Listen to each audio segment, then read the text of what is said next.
Meanwhile, at the White House, President Donald Trump is calling a new anonymous op-ed in the New York Times gutless. A little bit later, he tweeted... If the failing New York Times has an anonymous editorial, can you believe it? Anonymous, meaning gutless, a gutless editorial. We're doing a great job. The poll numbers are through the roof. Our poll numbers are great. And guess what? Nobody is going to come close to beating me in 2020 because of what we've done. A little bit later, he tweeted, asking the question, treason? Make sure you get the question mark in that. Presumably about this latest op-ed, which claims to be a Trump administration official who is working diligently from within to frustrate parts of his agenda and his worst inclinations. But the author goes on to say there has been bright spots, including deregulation, tax reform, and a robust military. For more, we are going tonight to our political panel, former Florida Democratic Party Chair Mitch Ceasar and former Nevada GOP Chair Amy Tarkanian. Thanks for joining me. Thank you for having me. You know what? Is this just an example of the media once again being used to hurt the Trump administration?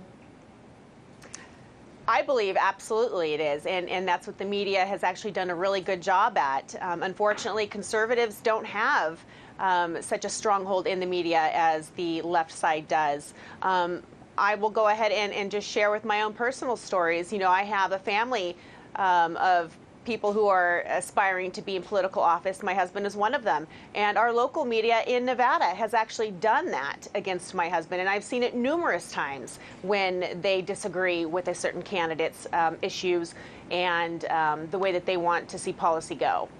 Well, Mitch, let's follow up on this from the other side, though. I mean, does this really hurt Trump, or does this kind of just excite his base by confirming that not everybody within his administration is really on the Trump team? I don't think it really affects Trump's base in any way. What I do think it performs is we're going to the 2018 election, and in response to the other comment, I don't think there's anything to do with the media. Again, typical Trump situation. Don't look here at this situation. Look at the shiny object over here.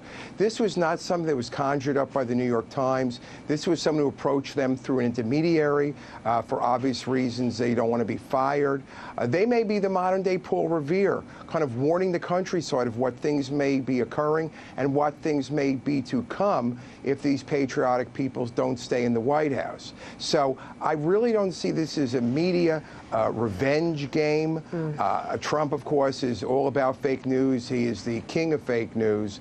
And it's really something that really ties into the Woodward book as other publications before it as well, giving the same narrative of somebody who's very, very impulsive, intellectually, to be honest with you, lazy, and someone who's prone just to reacting with no real foundation, of course, of what they believe in. But Amy, it's interesting that Mitch brings up the Woodward book. The timing of this has got to be questionable. And does this not also kind of give Trump cover for saying, look, it's obvious anybody that speaks in this book isn't on my team, so therefore don't believe what they're saying anyways. They obviously have a personal agenda against me.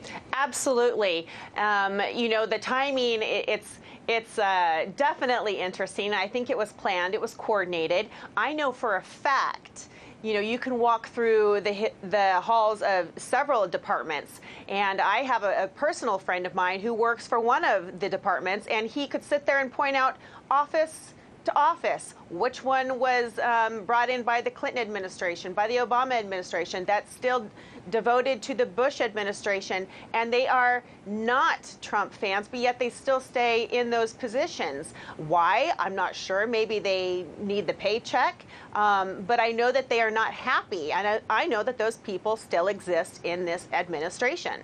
So, Mitch, let's look at this as whether it's a Republican or Democrat in the office. Does this not make it hard for anybody who's working in a presidential administration, especially with a president that seemed to be a little bit paranoid of those that are within it already? Doesn't this make it harder for them right now to object or to push against the president?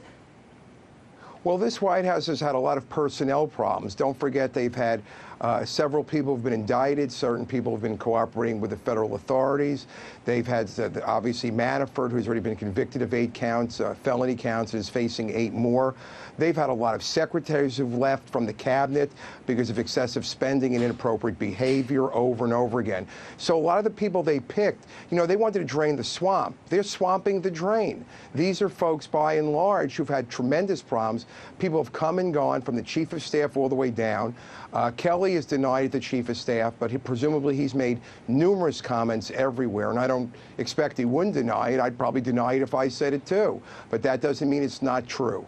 But, Amy, it's interesting that he brings up the chief of staff has left. The majority of people that were brought in by a chief of staff that was head of the RNC, though it is a symbol of the establishment of the Republican Party in a lot of cases. So is this kind of just to be expected when we know that going into it, a lot of the people that were brought in were not necessarily a part of the campaign or part of Trump's side when you had a primary of 14 people to begin with? It's hard to deny. It was definitely a very rough start, and they had to go through several people in several positions before personalities were able to get along, before they found out who was actually on the up and up, and who was causing problems, and who maybe had too big of egos and did the wrong things. But they were finally taken care of. So I think what we need to look at, though, is the last 2 years of successes that this president and this administration has been able to accomplish. And that's really what we should be focusing on. Well, Amy Tarkanian, Mitch Ceasar, you put it best when you said, look over here, distract from whatever that we should be talking about. Thanks for joining us tonight. Thank you.